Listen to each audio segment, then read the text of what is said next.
first poet of the evening is Glynn, who is an award-winning poet and essayist, whose work appears widely in journals and anthologies, including The Best American Poetry.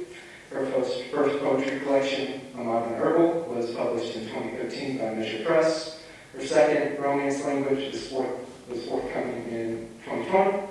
She has received the Caroline Kaiser Award for Poetry Northwest, the Spur Award of the Association of Western Writers, 2 James Merrill House Fellowships and scholarships from the Bread Loaf and CND Writers Conferences.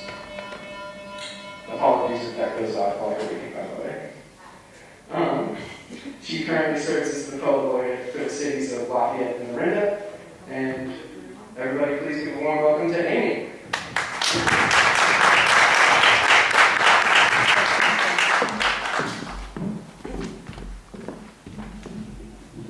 Yeah, that second book, Kay, was due out, I believe, 3 years ago, so crickets, still waiting. I'm sure they'll get to it. Thank you very much for including me. This is a lovely and unexpected venue, and I'm into it. Let's see. This is the forthcoming. I'm just gonna, it's about 10 minutes, right, Christian? Yep. Okay, like do this at the end. I lose track of time, okay? Okay. Thanks.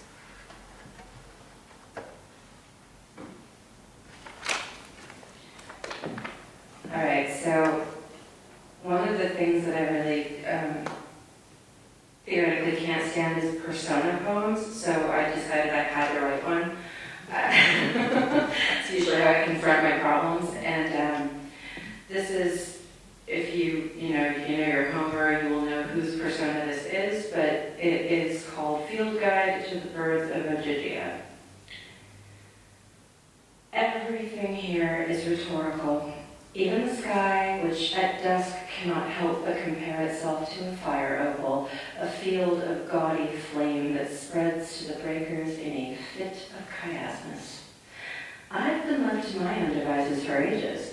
A good loom and a lyre and a watery soprano voice like a windward-facing waterfall, all spray and prism. We're all prisoners here, best make the best of it. Develop a hobby, elaborate patterns. Birds do it all day long, and most days are long at this latitude, which is good for the grapes and the flax and the birds. So many birds. Vast shifting rafts of improbable names, laughing tern, godwit, duck, chat, little stint. Even they, no, particularly they, seem to be figurative, like living flights of semantic fancy. The gregarious must learn their obligati. Those consigned to solitude sing songs that seem inborn. Everyone has a bias. Over time, they braid themselves together, one long line crossing the next, until a tapestry telling a tale with a multi-POV narrative makes sense of all the noise.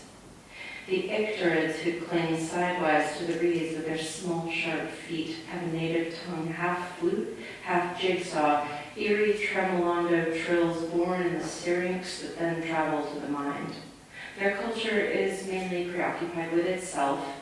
By contrast, starling reverberations are polyglottic and compose exuberant symphonic poems, a polyphony sampling the screams of hawks, the hoarse complaints of terns.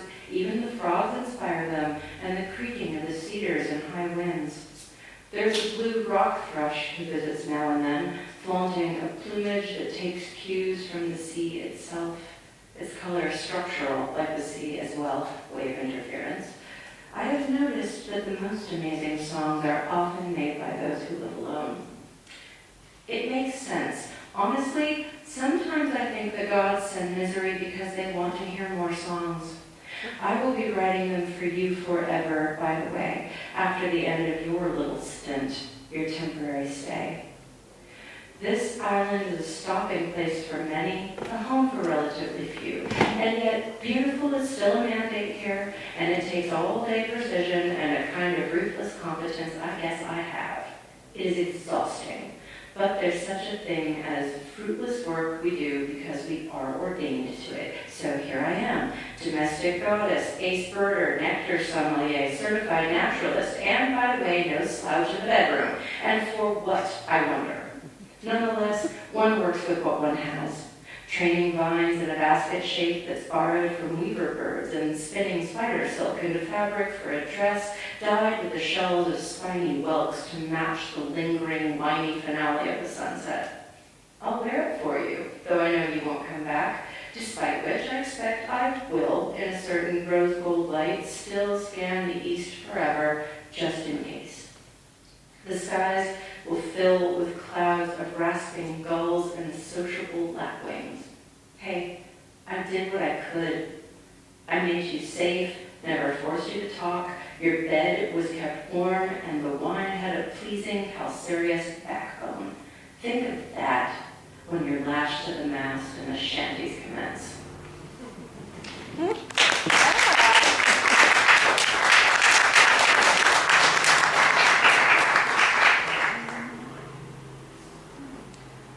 And while we're in the ancient world, this is called ruin, and it's totally just about a physical, actual ruin. Absolutely, 100%. Even the dust is dazzling. Glinting grit, biotite mica's black fire in the dirt, glass pulverized underfoot. The grandiose wreckage goes on forever. Everything recrystallizes over time. Chert turns to flint, shale turns to slate, acanthus leaves blanch, petrify. A stagnant pond where carp curving in listless ogies will compress to banded malachite. Ephemera deliver disquisitions on the law of similarity, for porphyry, red poppies, and for lapis lazuli, wild gentian. Gem-eyed lizards fix themselves like party-colored pins in cloisonne to the remaindered walls.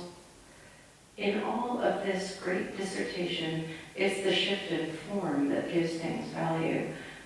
People like to say, stay present, but that's clearly not a thing even out here. Things crumble and break down and are reconstituted. Nothing wrong with it, right? They say not to let your damage define you, but I think that's a mistake.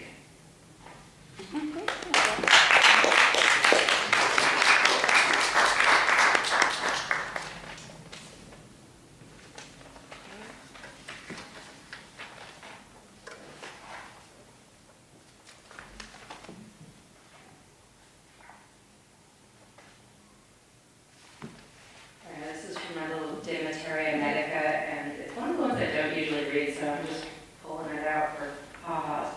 See how it goes. This is called Lotus. I'm bending, or trying to, if that helps, bad hips and all, tight folded, hands clasped fast as if against the flight of hopes so intimate they don't escape the lips, but sublimate, a wistful vapor twisting upward like the smoke from joss sticks lit by ardent acolytes of nothing in specific. Infinite loops wear on. I'm bending, trying to the tropes we've tripped on, turning, putting pen to paper, a speech of figures, a rhetorical lapse that eddies at the edge of something, lapsed sand, renders pyrites from the clay, inflates the sense of things to music. Anyway, so much is accident, but what is not is meditation, surely. A still spot the murky water roils around, that floats dispassionately gathering its white radiance up from the silt, and still perhaps attached to it, but in a token way, as it arises and elaborates itself to a mandala that connotes a cool invulnerability to loss and to desire. If it helps, I'm trying not to try to bend, to just bend, to surrender as an act of will. What will I have? To move and still be still.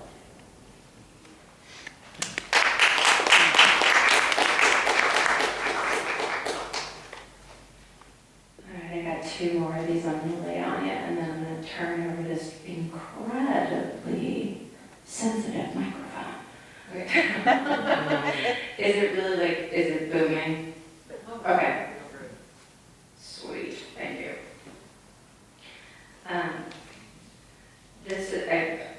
honestly write a lot of things about plants. I have a botany problem. But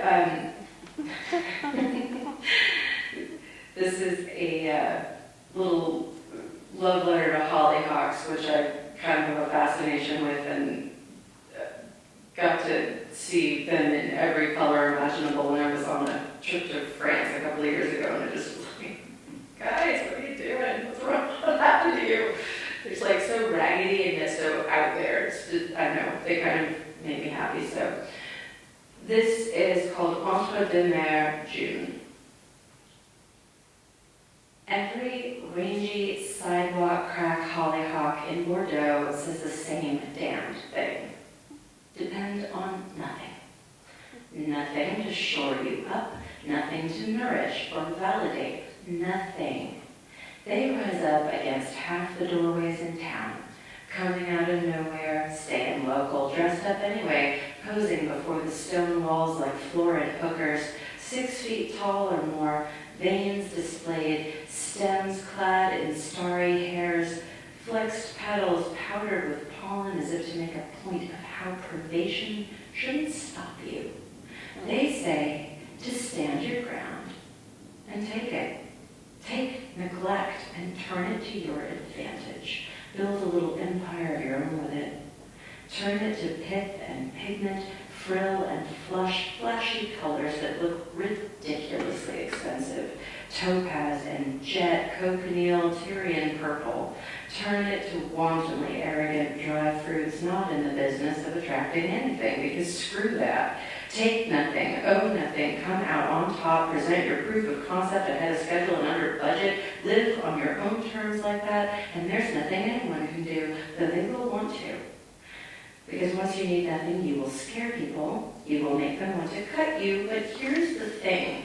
Being hollow doesn't really make you stronger, but it does make you harder to bend. And a structure built on nothing is near impossible to tear down.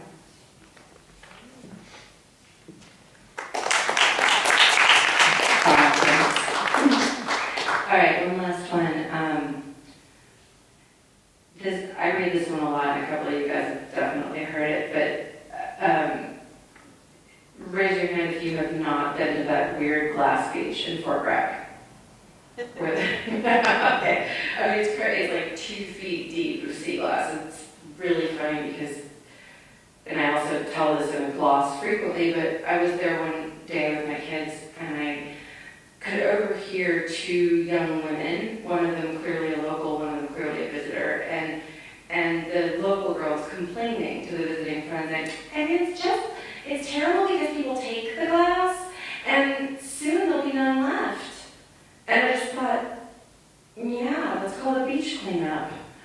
It got me thinking about the whole trash to treasure phenomenon and why we value what we value, and it came out like this. This is called Glass Beach, Fort Bragg. Afterward, the royal detritus washes up for days, shifting, but always stuck in the rack zones back and forth. No one owns it, and no one can really take it away. It has foiled all remediation efforts, and it always will. But it does change. Small things accrue meaning in their accumulation. Sharp things do lose edge to agitation. And afterward, the tide recedes across a field of silicate and calcium and vitreous aggregate. It is the sum total of everything we will ever break, jettison, discard. I admit it.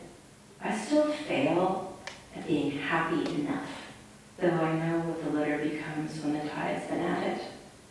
When it's washed and sunlit, the wreckage can seem like treasure.